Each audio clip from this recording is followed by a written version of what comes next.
Walau sudah operasi 4 kali, Marc Marquez mengaku masih merasakan ketidaknyamanan pada lengannya. Hal ini akibat kecelakaan hebat yang menimpa Marc Marquez saat balapan di sirkuit Jerez tahun 2020. Insiden itu membuat Marc Marquez mengalami cedera patah tulang lengan kanan yang cukup serius. Sehingga Marc Marquez harus absen selama 1 musim penuh, bahkan dia terlambat mengawali musim 2021. Pada MotoGP 2022, pembalap berjuluk Baby Alien tersebut kembali absen untuk menjalani operasinya yang keempat. Marc Marquez menarik diri usai tampil pada GP Italia guna mendapatkan penanganan di Amerika Serikat untuk membuat lengannya prima. Meninggalkan 6 seri secara beruntun, Marc Marquez baru kembali balapan pada akhir musim 2022 tepatnya pada GP Aragon. Tetapi secara mengejutkan, Marquez mengatakan bahwa sampai saat ini lengannya belum sepenuhnya nyaman digunakan untuk melakukan balapan. Satu lengan yang dioperasi 4 kali tidak akan sama 100% dengan lengan lainnya, ujar Marquez. Saya masih merasakan ketidaknyamanan, kelebihan beban datang lebih awal dan balapan berturut-turut merugikan saya. Tapi itulah yang diperlukan untuk memulihkan motor, Anda menembak dengan apa yang Anda miliki.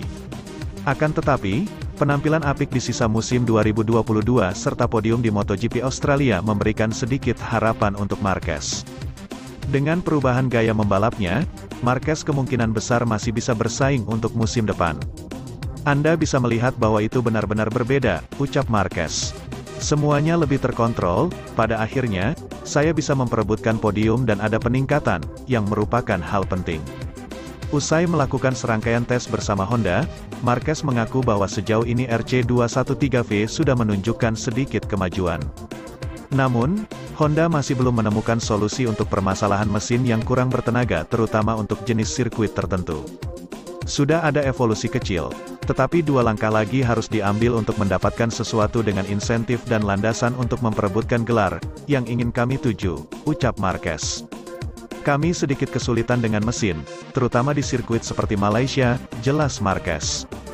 Selain itu sebanyak 9 dari 22 rider berganti tim dari musim MotoGP 2022 hingga 2023. Berbagai perubahan ini juga menyebabkan mundurnya para kepala kru. Di tim juara dunia Ducati ada pembalap baru dengan hadirnya Enea Bastianini, kepala kru sebelumnya, Alberto Giribuola, telah beralih ke KTM dan mengambil peran yang berbeda di sana. Marco Rigamonti akan menjadi kepala kru baru Bastianini, ia sebelumnya bekerja untuk Johan Zarco. Jadi tim Pramac harus mencari penggantinya.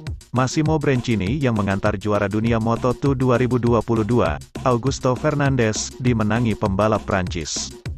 Karena kepergian Bastianini, Gresini juga harus merekrut Donatello Giovanotti untuk bertanggung jawab atas pendatang baru, Alex Marquez.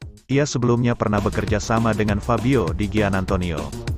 Gresini telah diperkuat dengan insinyur Suzuki terkenal, Frankie Carchedi. Ia berbagi gelar juara dunia dengan Joan Mir pada 2020. Carchedi berkolaborasi dengan Di Gia.